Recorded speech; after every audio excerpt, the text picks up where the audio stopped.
Sa pagbubulay-bulay ng salita ng Panginoon, ating pong buksan ang ating mga Biblia sa sulat ni Santiago at basahin natin ang chapter 1, verses 2 to 8. James chapter 1 verses 2 to 8. Ito po ang sinasabi.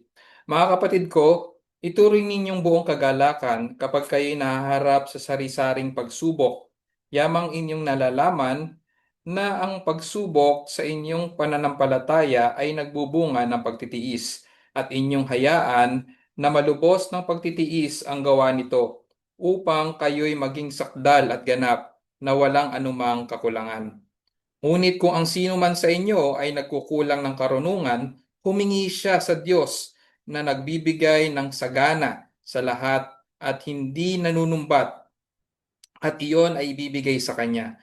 Ngunit humingi siyang may pananampalataya na walang pag-aalinlangan, sapagkat ang nag-aalinlangan ay katulad ng alon sa dagat na hinihipan at ipinapadpad ng hangin. Sapagkat ang taong iyon ay hindi dapat na mag-akala na siya'y tatanggap ng anumang bagay mula sa Panginoon.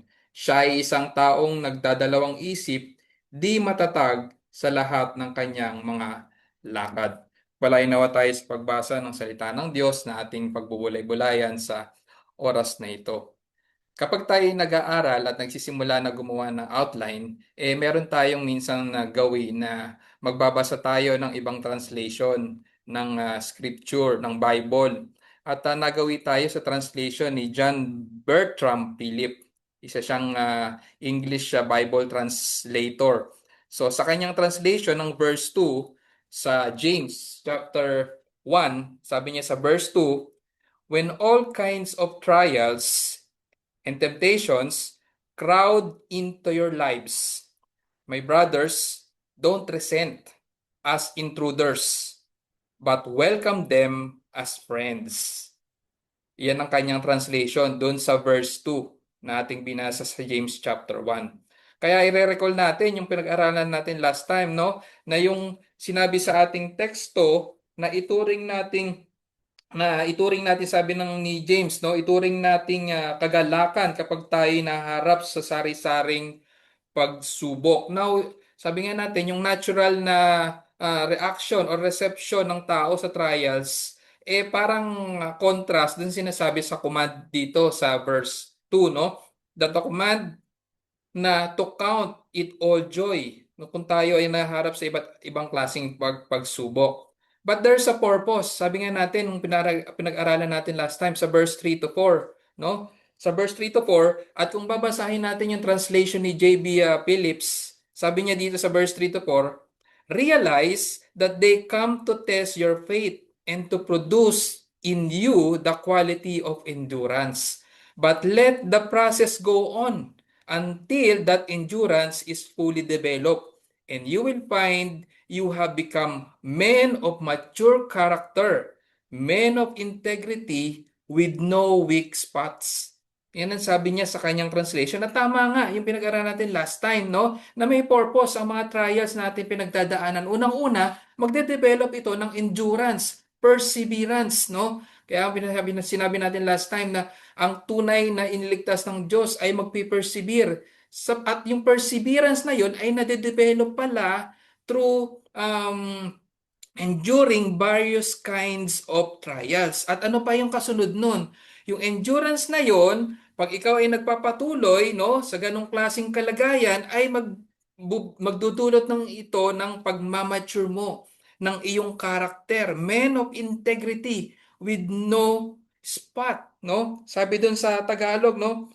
At inyong hayaan na malubos ang pagtitiis, ang gawa nito upang kayo'y maging sakdal at ganap na walang anumang kakulangan. Now, nandito tayo ngayon sa verse 5, which is ang focus ng ating pag-aaral. Verse 5 lang tayo. But in verse 5, sinabi sa verse 5, ngunit kung ang sino man sa inyo ay nagkulang ng karunungan, humingi siya sa Diyos na nagbibigay ng sagana sa lahat at hindi nanunumbat at iyon ay ibibigay sa Kanya.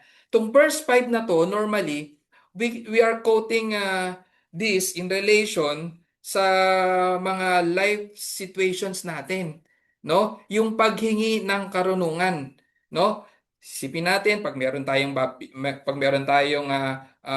bibiling kotse, sasakyan, gusto natin humihingi tayo ng karunungan sa Diyos sa paggawa pagka tayo magbubuo ng desisyon sa pagbili ng kotse, sa pagbili ng bahay, sa paghahanap ng trabaho, no? Maging sa papakasalan, di ba? And so on. Napakarami tayong mga desisyon sa buhay. Nahihilingin natin ang karunungan ng Diyos. At i-quote natin or babasahin natin ang James chapter 1 verse 5 na humingi tayo ng tulong ng karunungan sa Diyos sa ating mga desisyon sa buhay. Well, kung ating naman gagawin yon, tama naman. Yung verse 5, it will stand alone, no? Na kailangan natin ang karunungan ng Diyos. So in all of our lives decision, no? But this is directly tied. Yung verse 5 na to directly tied sa verse 4. Naalala na kung ating babasahin, no? Yung verse 5 na to ay hindi pwedeng ihiwalay sa verse 4. Kaya nga nung tinranslate ito ni J.B. Phillips, ang sabi niya sa verse 5, and if, sabi niya, and if in the process and if you does not know how to meet any particular problems, sabihin na nating trials, any particular problem he has, only to ask God, who gives generously to all men without making them feel guilty, and he may be quite sure that the necessary wisdom will be given him. So sana ganun tayo mag-interpret nito. Sapagkat kung tempted tayong i-interpret ang verse 5 na standing alone, we need to get wisdom, no? We need to get wisdom in studying our scripture, no? Kaya ito ang pakay natin sa oras na to sa pag-aaral ng verse 5 na hindi ito hiwalay doon sa verse 4 sa pagharap ng iba't ibang klaseng pagsubok, ang ating paghingi ng karunungan to ask God of wisdom. Kaya kung bibigyan nga natin ang title ng ang ating mensahe sa araw na ito is Asking the God of Wisdom. At meron tayong dalawang punto or dalawang tanong, no? Ano yung dalawang tanong natin? When you struggle, no? When you struggle in the process of experiencing trial, you need to ask wisdom. And there are two questions. Una, what do we need? No? Sa tekstong itong ating binasa, what do we need? At number two, what should we do? What should we do? So bago tayo magpatuloy, hilingin muna natin ang tulong ng Panginoon sa ating pag-aaral. Let's ask God's guidance and wisdom sa ating pag-aaral sa oras na to.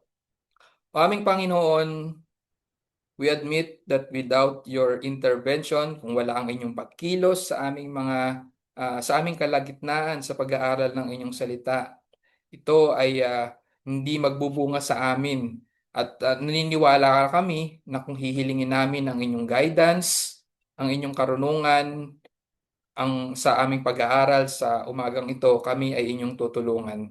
At hinihiling namin, Panginoon, na hindi lamang ito maging mag-feed ng knowledge sa aming mga isip, kundi ito ay mai-apply namin. Ang karunungan ninyo na magmumula sa inyo sa pagpapahayag ng inyong salita ay mai-apply namin sa aming mga buhay. Ito po ang aming samadalangin sa pangalan ni Jesus. Amen. Una, what do we ask? What do we need? What do we need sa ating teksto, sa ating binasa?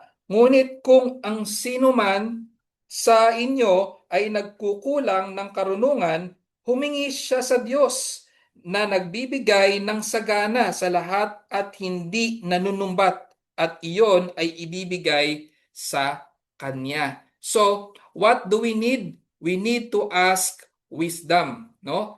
Humingi tayo ng karunungan sa Diyos, no? If you lack wisdom, sabi dito, if you lack wisdom, it includes all men. Hindi lang yung tagabasa dito, no? Yung binabasa dito, yung salita na to, General ang ina-address nito, if you lack wisdom.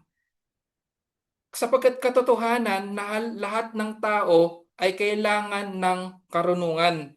All men were born without wisdom. Iyan po ang katotohanan, mga kapatid. Then, what is this wisdom? No? Kaya malalaman natin kung na yung wisdom na ito ay hindi natural sa atin kung ating aalamin kung anong klaseng wisdom ito. What is this kind of wisdom? Now, wisdom nowadays, parang ano na siya, archaic term. Archaic means parang old-fashioned, no? Parang hindi na siya in sa panahon ngayon. At hindi nga siya karaniwang nababanggit or parang term of discussion sa panahon ngayon. Na obscure na yung salitang wisdom ng mga salitang insight, no? Intelligence, information, 'di ba? Ganyan na yung ano ngayon no? Yung smart, 'di ba? Ganyan na yung mga terms ngayon ng sinasabing ng isang tao ay marunong. Smart ka, dami mong insights, dami mong suggestions, 'di ba? At maging sa education ngayon, no? Education, pag sinabing mataas ang pinag-aralan, marunong tong taong to, wise tong taong to, mataas ang pinag-aralan. Pero sa katotohanan, mga kapatid, education cannot be equated with wisdom. Education cannot be equated to wisdom. Sapagkat, isipin natin to, no? If education, oh, kung education or pagbibigay ng information ang susi to answer the problem ng komunidad sa paglaganap ng HIV, di ba kalamakamakalan lang, no, talagang nababalita sa Pilipinas yung talagang paglobo ng cases ng mga HIV, no? Kaya naman ang ating gobyerno may programa ng HIV awareness. Talagang gusto nilang palaganapin or lalo pang bigyang awareness ang community sa HIV. Pero isipin natin, no? Hindi naman ngayon nagsimula ang HIV awareness, no? Nagsimula na 'yan matagal na. Pero ano ang result? Lalo pang lumobo, 'di ba? Balikan nyo yung mga balita noon. Meron na pong HIV awareness, no? Meron ng sex education, yung mga ganyang klaseng information, pero ano ang bunga? Lalo pang lumobo ang HIV cases sa ating bansa, no? At kung makikita din natin, if education was the answer, no, sa paglaganap ng early pregnancy, early childhood pregnancy, no? Yung problema sa premarital sex, no? Kung iyan ang dahilan, kung iyan ang solusyon, yung education, sana nasugpo na yung problema na yan ng community. Pero hindi po. Hindi po ganun ang nangyayari. We know the data. We know the case of our country, of yung situation ng bansa natin. Now, because of public information, we know all these things. Alam natin yung dapat gawin, no? Ang gobyerno in case of spread ng HIV, nai-spread yung public information kung paano maiiwasan yun. We know enough to do the right thing. And we know enough not to do the wrong thing. Yan ang ginagawa ng public information, educating people to know the right thing and to know not to do the wrong thing. Pero anong bunga? People failed to do the right thing and failed not to do the wrong thing. Yan ang bunga. Tapos sasabihin natin na pag meron kang ganyang mga knowledge, meron kang ganyang information, wise ka. Kaya yung wisdom na gusto nating i-define sa oras na to is kaiba dun sa definition ng mundo ngayon. Kaya kung nakikita natin tong ganitong mga situation, ganito ang nangyayari sa ating community, ano ngayon ang kulang? Ano ang kulang, no? Kulang ba sa public information? Kulang ba sa education? Hindi po, meron. Pero ano ang kulang? Bakit ganun ang nangyayari? Bakit ganun ang nagiging bunga? Wisdom ang kulang. Wisdom po ang kulang. Kaya makikita natin dito that wisdom is not mental. Hindi yan mental assent, no? Hindi siya yung ano yung hindi siya cognitive. Wisdom is not mental, not cognitive. Ang wisdom po ay moral, no? Wisdom is related to moral. Hindi siya basta intelligence lang. Moral po ang wisdom. The behavior that emerges from a belief system. Behavior, kilos na nagmumula sa isang paniniwala, no? In the parable of two builders, sabi dun sa Luke chapter 6 verse 46 to 49, familiar tayo dyan, na merong dalawang tao na nagtayo ng kanyang bahay. Both of them ay nakarinig ng salita, no, ng Panginoong Hesukristo. Both of them. Pero yung wise na sinasabi, yung marunong na sinasabi, acted on it doon sa sinabi or sinalita ng ating Panginoong Hesukristo. But the fool, yung hindi marunong, did not put it in action. No, sabi sa Luke chapter 6 verse 46 to 49, sabi dito, bakit tinatawag ninyo akong Panginoon, Panginoon, ngunit hindi ninyo ginagawa ang sinasabi ko? Ipapakita ko sa inyo kung ano ang katulad ng bawat lumalapit sa akin at nakikinig sa aking mga salita at ginagawa ang mga ito. So nakita natin, nakinig pareho yung dalawa, no? At ginagawa ang mga ito. Siya ay tulad ng isang taong nagtatayo ng bahay na humukay ng malalim at inilagay ang pundasyon sa ibabaw ng bato. Nang dumating ang isang baha, humampas ang tubig sa bahay na iyon, ngunit hindi ito natinag sapagkat mahusay ang pagkakatayo nito. Subalit, ang nakikinig din tong isa no?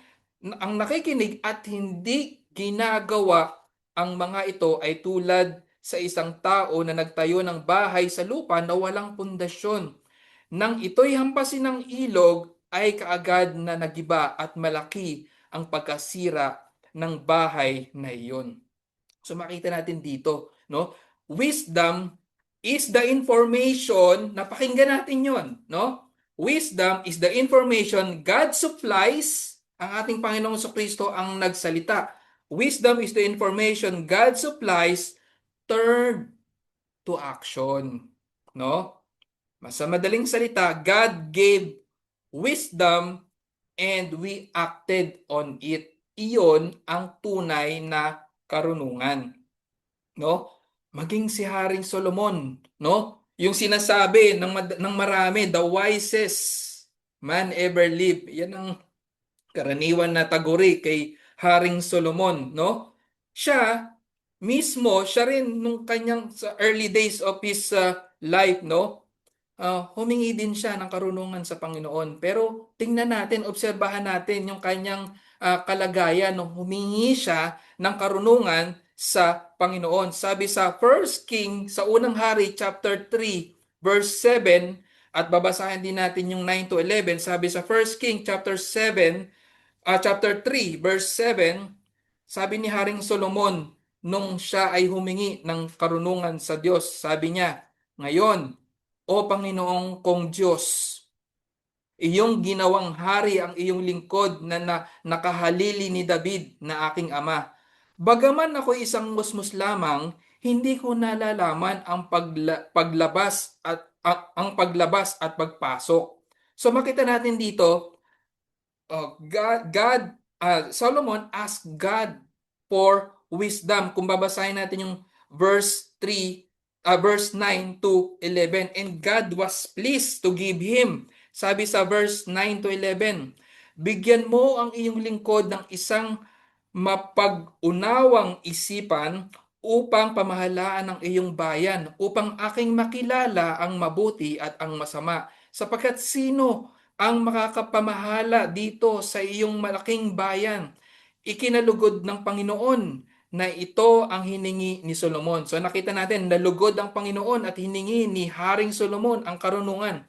At sinabi ng Diyos sa kanya, sapagkat iyong hiningi ang bagay na ito at hindi mo hiningi para sa iyo ang mahabang buhay o hiningi mo man para sa iyo ang mga kayamanan o hiningi mo man ang buhay ng iyong mga kaaway, kundi ang hiningi mo para sa iyo'y karunungan upang kumilala ng matuwid. So nakita natin, initially nakita natin yung kababaang loob ni Solomon na hinihingi niya ang karunungan sa Diyos sapagkat hindi niya kayang pamahalaan ang bayan ng Diyos. Sino ba siya?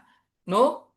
Isa lamang siyang bata pa noon, no? Upang pamahalaan ang bayan ng Diyos. Nakita natin yung kababaang loob, precursor ng biblical wisdom. Humility is needed, necessary, essential, no, to receive wisdom, godly wisdom, or tinatawag nating biblical wisdom. Kaya wala naman tayong makita na sa scripture na proud or fat head. Pag sinabing fat head, ibig sabihin napakaraming alam niyan. Sabi sa Tagalog, in term natin, malaki ang ulo. Walang proud or fat head will be wise. Sapagkat iyan ang pinapakita dito sa ating binasa patungkol sa paghingi ng karunungan ng wisest man ever lived ni Haring Solomon. Nakita natin yung humility sa kanya. There is no proud person at the same time wise. No? Sapagkat hinihingi sa Diyos ang karunungan, accepting that we don't have that wisdom, no? And that is humility, no? Sapagkat merong tao, he might be intelligent but not wise, no? Maraming karunungan, maraming na-achieve sa buhay, no? Ang daming summa cum laude, maraming awards, no? Pero hindi wise. Sa katotohanan, hindi siya wise. Yung educational system natin ngayon, parang sa panahon ngayon, parang relativistic na lang.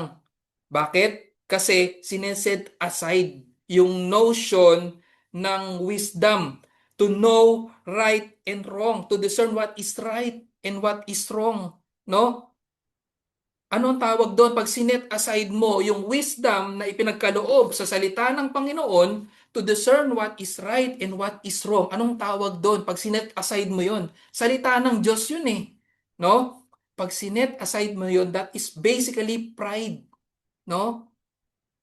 Isineset mo yung sarili mo na mas mataas pa sa salita ng Diyos. That is pride. No? Kaya nga, mahalaga na mababasa natin ang mga excerpt or mga salita ng Diyos na nagbibigay ng karunungan. So, pag sinabi kasing karunungan no, ang karunungan ng Diyos na kung iisip tayo ng portion of the scripture na mayaman sa karunungan ng Diyos, well, kung babasahin naman talaga natin ang kabuuan ng salita ng Diyos, nandiyan ang karunungan niya. Pero pag sinasabing karunungan kasi, madalas may isip natin kaagad yung Book of Proverbs, di ba? Yung Book of Proverbs na mostly ay most of that words sa Book of Proverbs ay sinulat din ni Haring Solomon, di ba? So sa Book of Proverbs, chapter 1, verse 1 to 7, no? Kung babasahin natin. Proverbs chapter 1, verse 1 to 7, na talagang ang karunungan ay nagmumula sa ating Panginoon. Sabi sa, basahin natin yung introduction ng aklat ng kawikaan na sinulat ni mostly ni Haring Solomon, na talagang makita natin yung aklat, masasabi nating aklat ito ng karunungan. Sabi sa verse 1 to 7 ng chapter 1, no? Ang mga kawikaan ni Solomon na anak ni David, hari ng Israel, upang ang tao ay matuto ng karunungan at pangaral upang ang mga salita ng pagkaunawa upang ang mga salita ng pagkaunawa ay malaman upang tumanggap ng turo sa matalinong pamumuhay, sa katwiran, katarungan, at pagkakapantay-pantay, upang mabigyan ng talino ang walang muwang, kaalaman at mabuting pagpapasya sa kabataan, upang marinig din ng matalino at lumagos sa kaalaman, at magtamo ang taong may unawa ng kahusayan, upang upang umunawa ng kawikaan at ng pagsasalarawan ng mga salita ng pantas at ng kanilang mga palaisipan. Ang takot sa Panginoon ang pasimula ng kaalaman. Ang karunungan at turo ay hinahamak ng hangal. Now, wisdom ngayon is acting in the light of God's revelation. Nandito sa salita ng Diyos ang karunungan, no? Pero paano tayo magiging marunong? When we act on it. Wisdom is acting in the light of God's revelation in the varied circumstances in life, whether in joy or in sorrow, no? Nabigyan natin ng mga practical na halimbawa, no? Tayong mga OFW, no? Isang practical na halimbawa sa ating mga OFW, bakit marami sa atin. So this is in general talaga, no? Bakit hanggang sa ngayon, tagal na natin sa abroad, no? Marami pa ng OFW nag-struggle sa poverty, no? Nagpunta ba tayo? Pinangarap ba natin na tayo ay maging OFW and yet manatili sa poverty? Syempre hindi. 'Di ba? Kaya nga tayo nag-abroad para kumita ng mas maayos at hindi tayo manatili sa paghihirap. Pero bakit nag-struggle pa rin tayo? Because we fail to apply wisdom. At ano ang wisdom na sinasabi ng salita ng Diyos, no? Contentment. Bakit? Yung mga OFW, tumaas ang sweldo, tumaas din ang lifestyle. 'Di ba?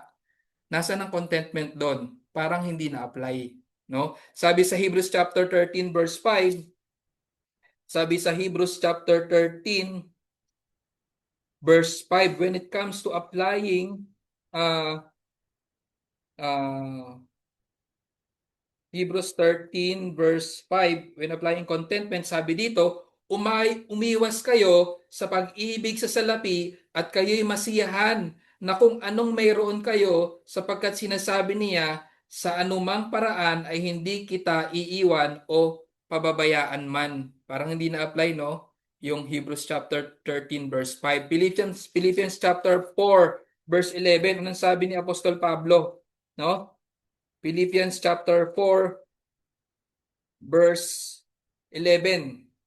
Ang sabi dito, no? Hindi sa nagsasalita ako dala ng pangailangan sapagkat aking natutuhan ang masiyahan sa anumang kalagayang aking kinaroroonan. He learned to be content, no?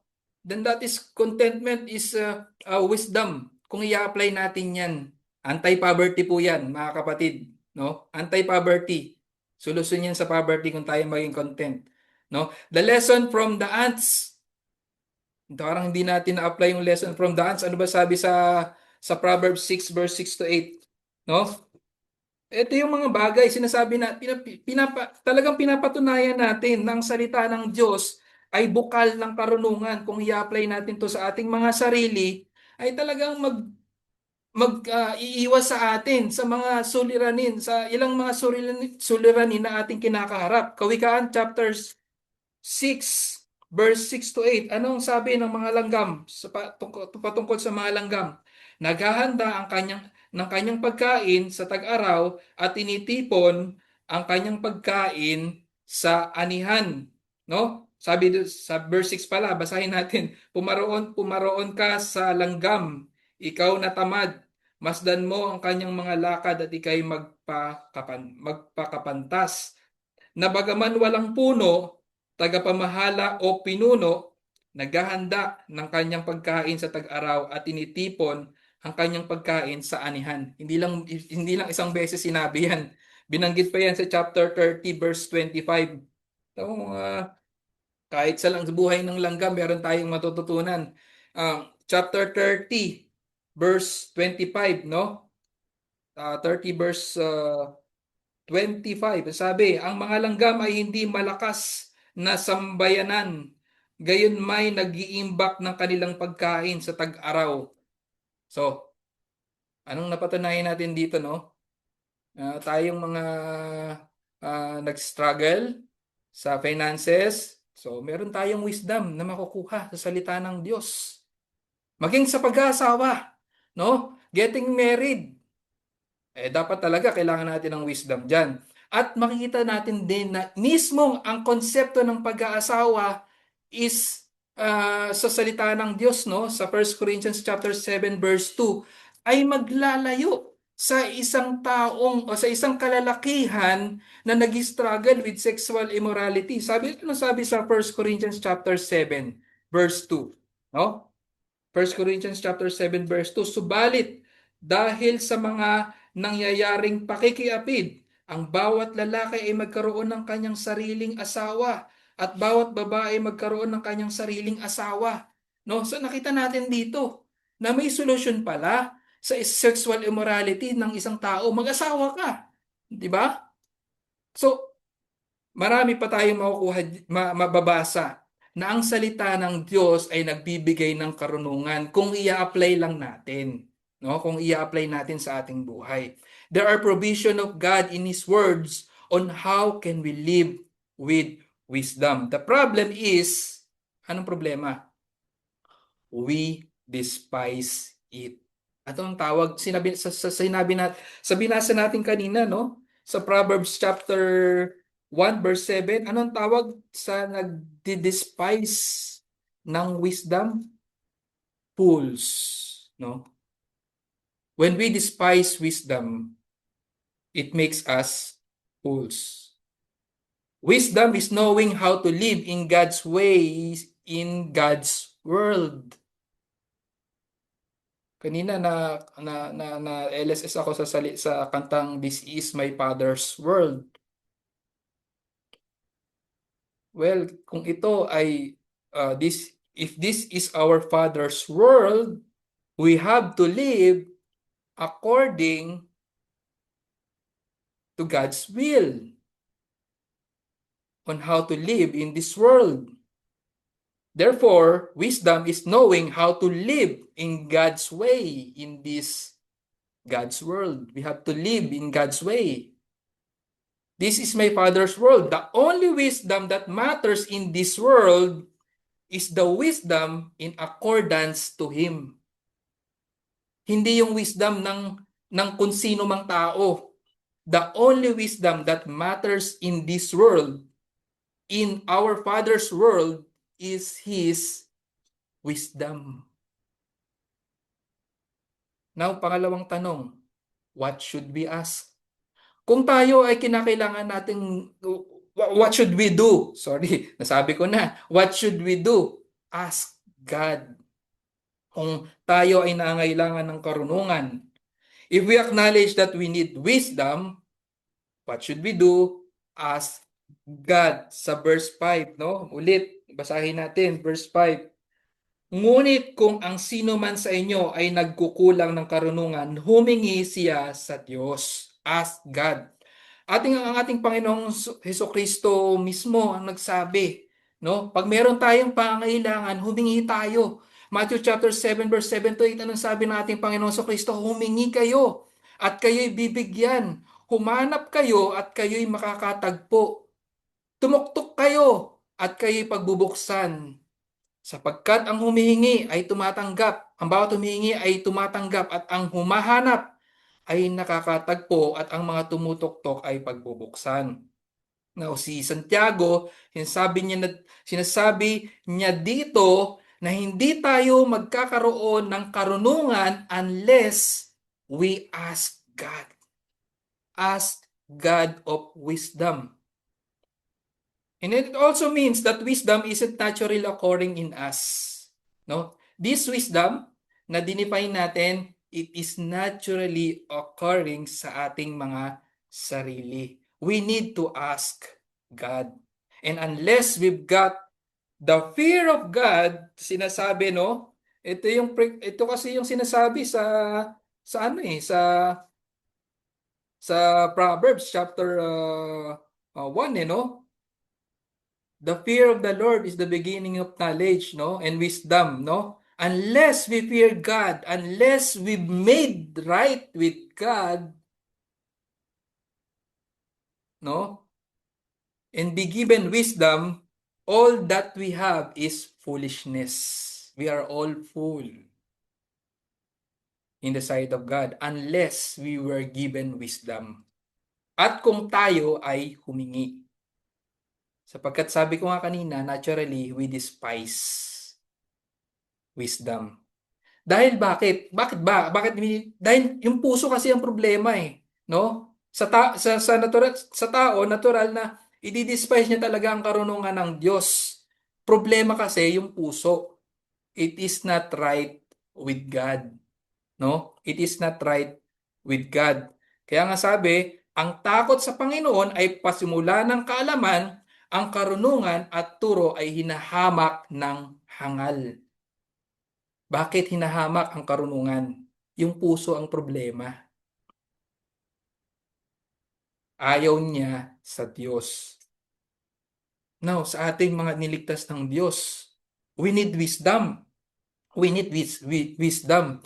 Dahil sabi nga natin kanina, ilang beses na, it is not naturally occurring sa atin. Kaya kahit tayo iniligtas na ng Diyos, humingi pa rin tayo ng karunungan. Yan ang aral sa atin sa oras na to. We need wisdom. Simply ask God. Pero may proper way ng pag-ask sa Panginoon ng karunungan. Merong proper way. Remember, ang ating ang hinihingian nitong karunungan na to, Diyos siya, no? Kataas-taas ang Diyos na hinihingan natin ng karunungan. Remember that He is God and we must come to Him with reverence sa paghingi. Hindi tayo yung parang pupunta lang sa convenience store na pabili nga po nito, eto bayad. Gusto ko nito, eto bayad. Hindi po ganun. Hindi po ganun ang paghingi ng karunungan. Sabi sa Hebrews chapter 10 verse 22, paano natin i-approach ang Diyos? No? Sa paghingi ng ating mga pangangailangan, sabi sa Hebrews chapter 10 verse 22, tayo lumapit na may tapat na puso sa lubos na katiyakan ng pananampalataya na ang mga puso ay winisikang malinis mula sa isang masamang budhi at nahugasan ang ating katawan ng dalisay na tubig. Lumapit na may tapat na puso, no? The problem is that we just we don't ang problema kasi hindi lang tayo walang karunungan. Ang problema hindi rin tayo humihingi. Madalas, no, sa ating mga life decision, inuuna natin yung kung ano yung alam natin, no? Instead we go on to rely on God's wisdom, we go on relying on our own wisdom. Or kung ano yung sinabi ng kaibigan mo, or kung ano yung sinabi ng kapitbahay mo, kung ano yung nabasa mo sa Facebook, sa social media, iyon ang susundin mo. Hindi ka humingi sa Diyos. Remember that the wisdom of this world is foolishness for God. No? Sabi sa 1 Corinthians chapter 3 verse 13, no? The wisdom of this world is foolishness for God. Ang karunungan, sabi sa 1 Corinthians chapter 3 verse 19, ang karunungan ng sanlibutang ito ay kahangalan sa Diyos, sapagkat nasusulat, hinuhuli niya ang marurunong sa kanilang katusuan.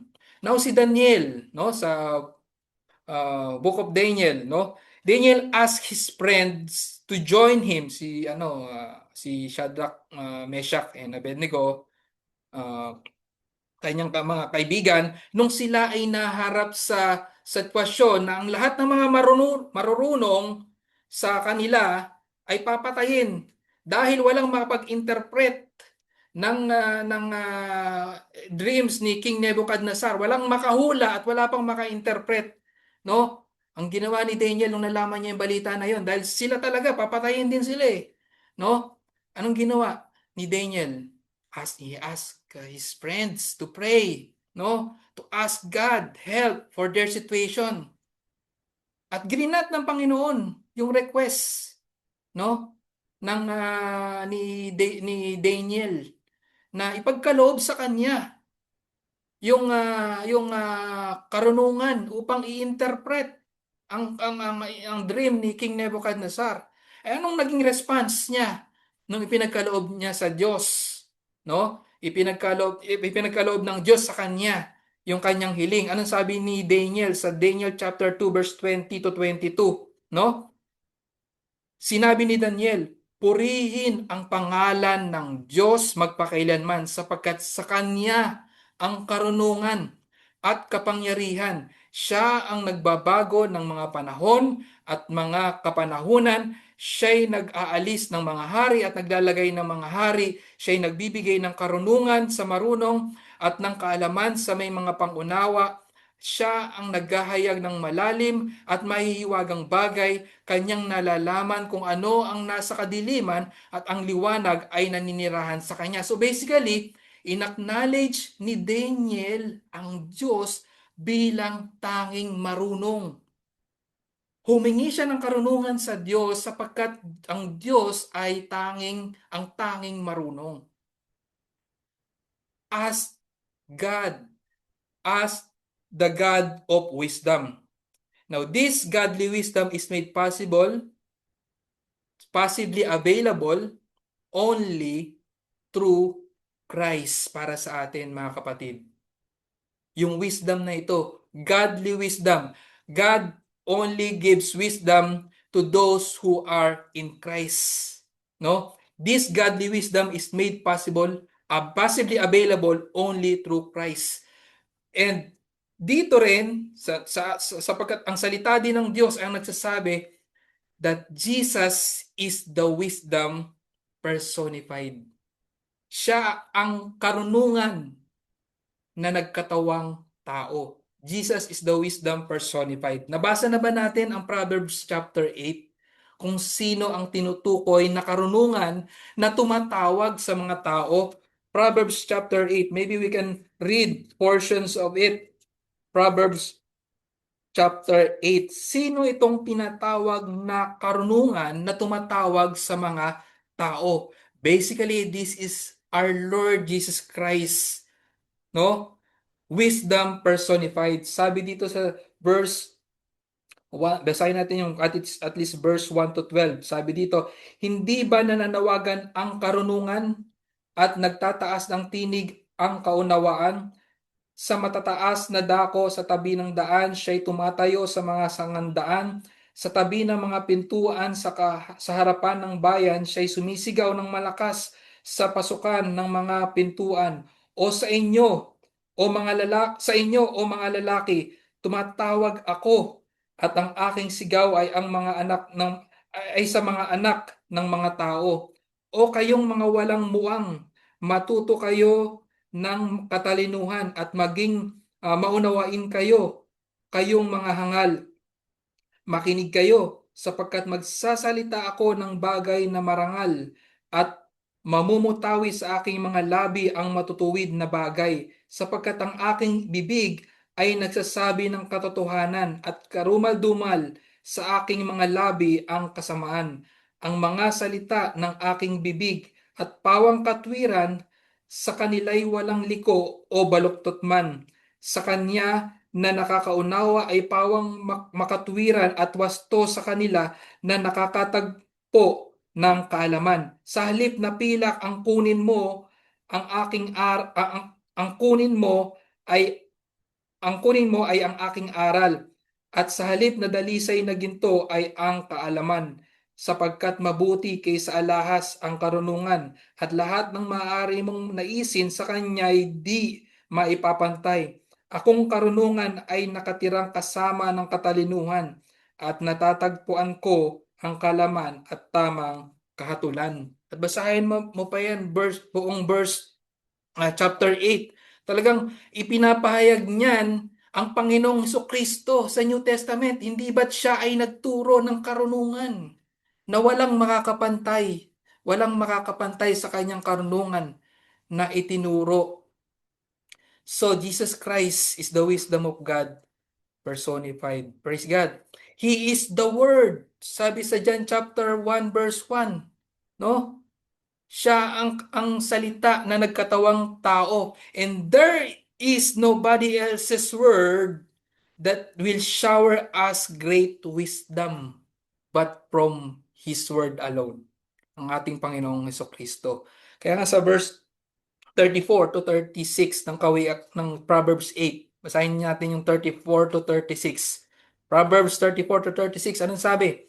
Mapalad ang taong nakikinig sa akin, na nagbabantay araw-araw sa aking mga tarangkahan, na naghihintay sa mga haligi ng aking mga pintuan, sapagkat ang nakakatagpo sa akin ay nakakatagpo ng buhay, at biyaya mula sa Panginoon ay kanyang makakamtan. Ngunit siyang nagkakasala laban sa akin ay sa sarili niya ang sinasaktan. Ay sarili niya ang sinasaktan. Lahat ng namumuhi sa akin ay umiibig sa kamatayan. Ng anong mga bagay na pwede nating i-apply dito sa ating pag-aaral patungkol sa pag-ask ng karunungan sa God of Wisdom? And tanong sa atin, meron ba tayong pinag-strugglean sa panahon ngayon, sa oras na to? Are you struggling with any particular sin today that is a result of a wrong decision in your life? No? Troubled ba tayo sa trabaho because nagkaroon tayo ng isang argument at unguarded tayo sa ating mga nabitawang salita, no? And talagang hindi naging maganda ang bunga nito para sa iyo sa katayuan mo sa trabaho mo. And this trouble came in because you did not ask for wisdom, no? Nagkaroon ka ng argument, unguarded words ang nangyari sa iyo, hindi naging maganda yung situation mo sa trabaho, parang nagkulang tayo sa pag-apply ng wisdom, no? Sapagkat dapat tayo guarded yung salita natin. Hindi natin i-apply yung salita ng Diyos. No, you did not live according to God's way in God's world. Ano ba sabi sa Proverbs chapter 10 verse 19? Proverbs chapter 10 verse 19.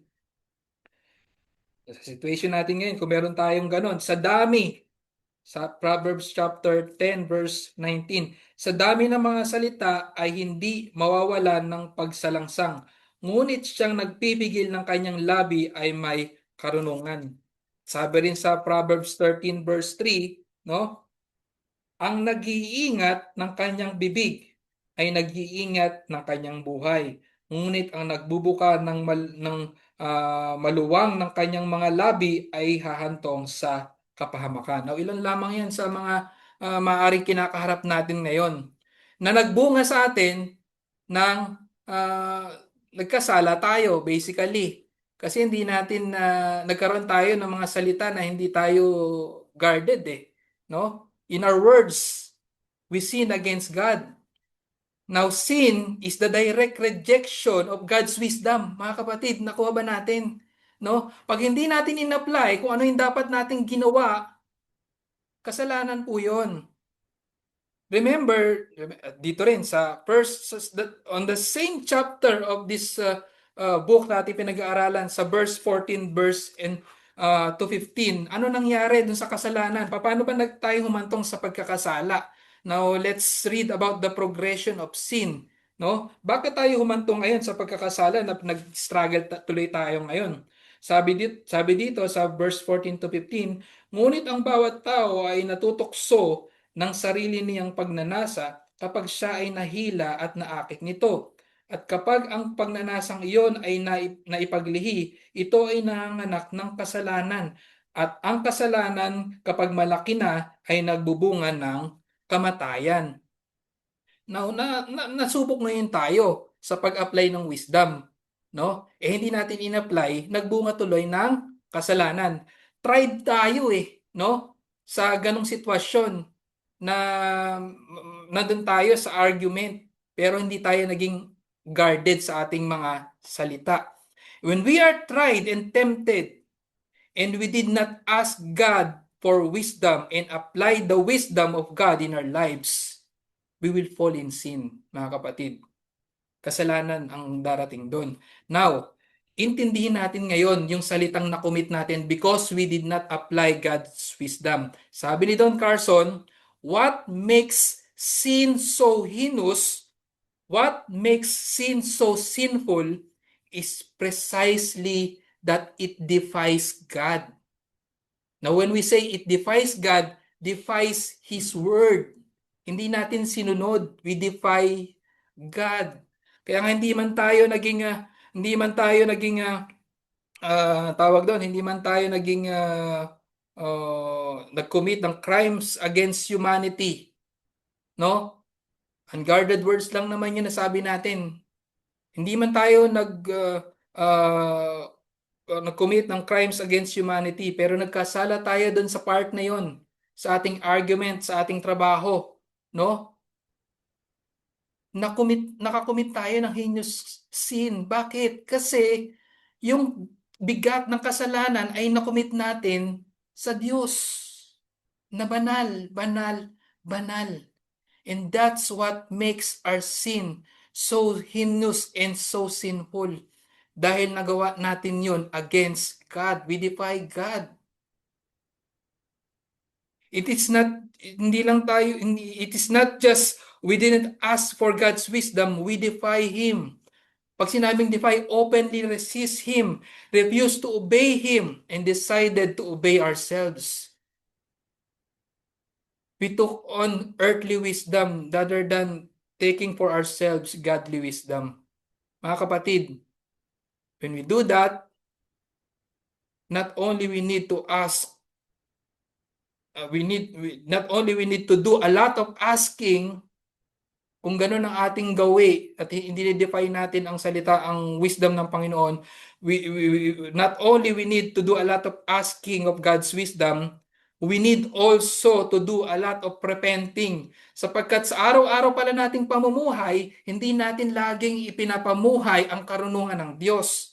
Kailangan nating pagsisihan yan, mga kapatid. No? Wisdom is supreme in everyday life, mga kapatid. Anything done out of God's wisdom is sin. And therefore, let us immerse ourselves to the wisdom always available for us through Christ and in His words. Now, para sa ating mga kaibigan na wala pa sa Panginoong Kristo, kaibigan, it is wisdom to see the world around us is a mess, no?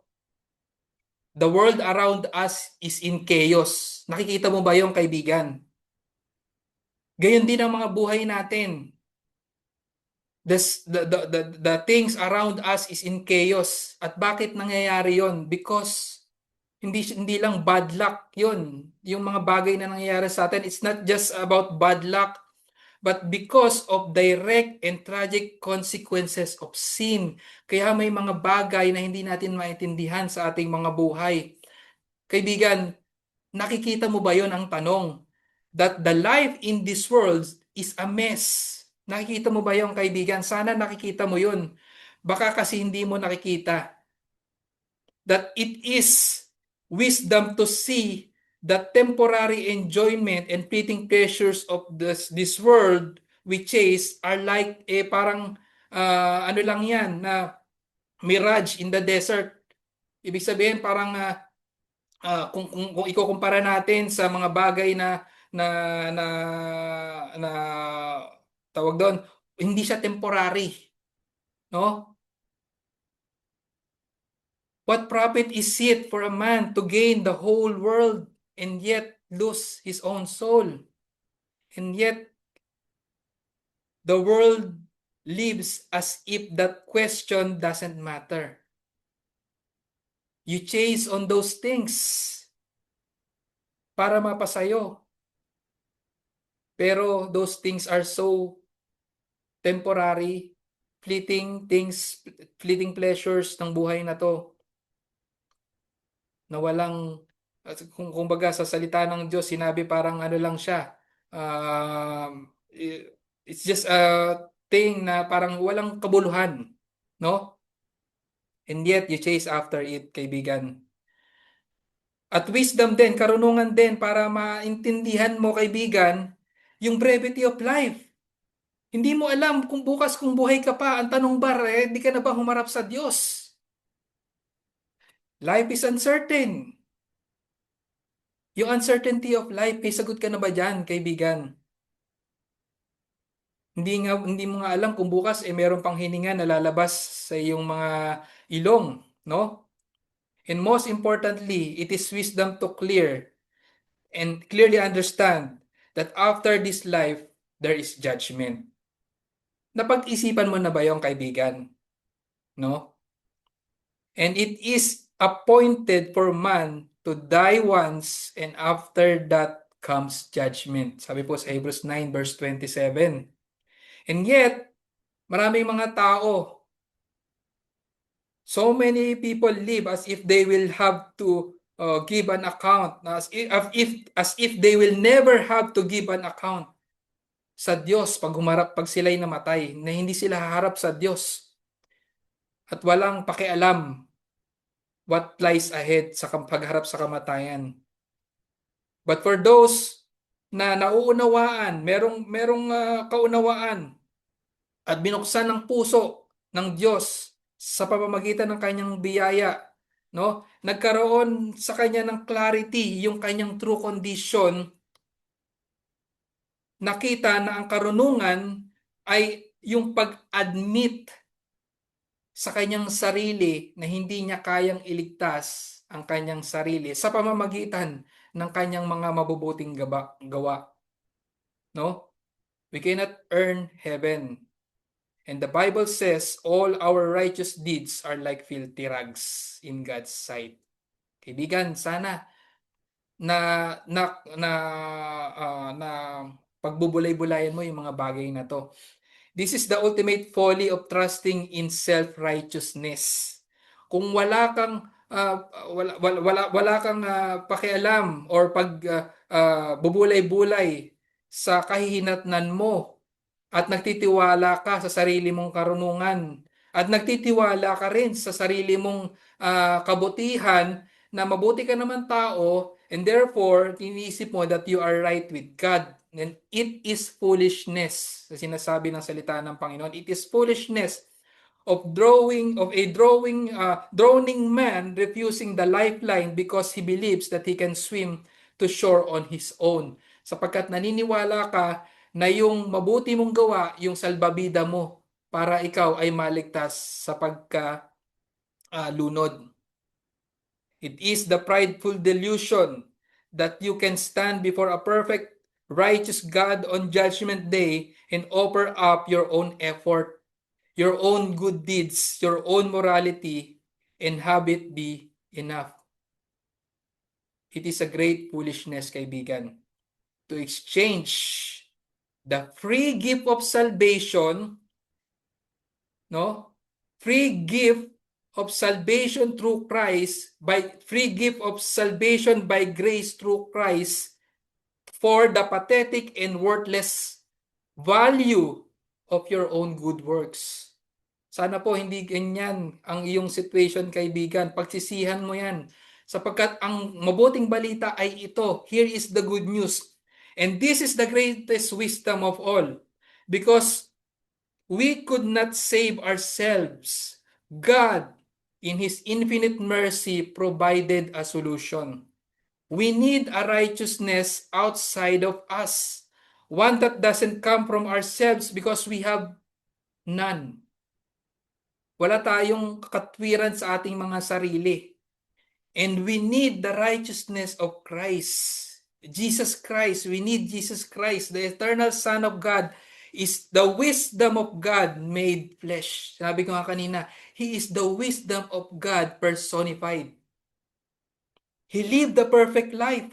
We could not live and die the death we deserve to die. And on the cross, God poured out the judgment for our sins upon Him. He was punished for our foolishness and our rebellion. Binayaran niya yung ating pagkakautang na hindi natin kayang bayaran, no? He paid the penalty of our sin na hindi natin kayang bayaran. And by His resurrection, He triumphed over sin and death, offering a full and free salvation to all who will receive it. So ito, kaibigan, ito ang ultimate wisdom. Call upon the name of the Lord Jesus Christ, and you will be saved. Repent of your sin, your foolish self-righteousness and sin, to place your complete faith and trust in Jesus Christ for your salvation. Wisdom is to admit your spiritual bankruptcy and to cling to Christ for His perfect righteousness as your only hope.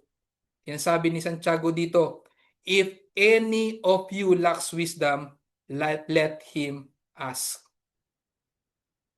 Ang greatest lack of wisdom is to be lost in your sin. Kung magpatuloy ka sa iyong kasalanan, that is the greatest lack of wisdom. That is foolishness. And the greatest wisdom is to see your need for Christ, to cry out to Him and ask Him to save you. Those who truly call upon the name of the Lord will be saved. Now, ang tanong sa iyo, kaibigan, today, will you ask of God wisdom?